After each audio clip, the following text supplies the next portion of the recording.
Hello friends, welcome to our video today on the War Bulletin in Ukraine. In this video, we will talk about another series of videos full of accusations made by Prigozhin from the Wagner Group. These videos not only make accusations, but also reveal previously unknown details about the combat front in Bakhmut. Yevgeny Prigozhin, owner of the Wagner Group of mercenaries, has come back again on Tuesday, May 9th, with yet another long series of videos attacking, charging and accusing the Russian military high command.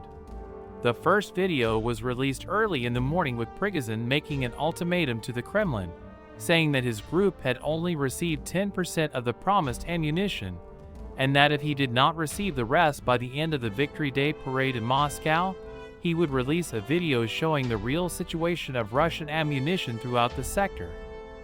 For those who do not remember, on May 5th and 6th, Prigozhin made a series of videos accusing Generals Gerasimov and Shoigu, the two highest figures in the Russian military hierarchy, of actively sabotaging his Wagner group and preventing the arrival of ammunition and weapons he needed to continue operating in Bakhmut. Prigozhin even announced on May 6th the withdrawal of his mercenaries from the city by midnight on May 10th. The situation took a big turn on Sunday, May 7th, when Prigozhin announced that the Russian High Command had promised him all the ammunition he needed. However, as of May 9th, the promised ammunition had not arrived, with Prigozhin saying that only 10% had been delivered. As the remaining ammunition was not delivered by the end of the Victory Day parade on Tuesday morning, Prigozhin released a 27-minute video attacking the Russian command and revealing a series of previously unknown details. The video begins with Prigozhin saying he was deceived and that he had only received 10% of the promised ammunition on May 7th, which was the reason he gave up and withdrew from Bakhmut. He accused the Russian command of preferring to stockpile ammunition in the rear, waiting for the Ukrainian spring offensive, rather than delivering them to his men fighting on the front line. He then said he had received a combat order which stated that any retreat by his mercenaries would be considered high treason by the Russian command, meaning that his mercenaries could not retreat, with or without ammunition, under penalty of imprisonment. He also said that the fighters of Fakkel, the mercenary group created by the Russian gas company Gazprom, refused to take up the positions assigned to them, forcing Prigozhin to spread his men even further over the terrain. One of the most surprising revelations he made was the uncoordinated retreat of the 72nd Brigade of the regular Russian army, which was covering the southern flank of his mercenaries in Bakhmut.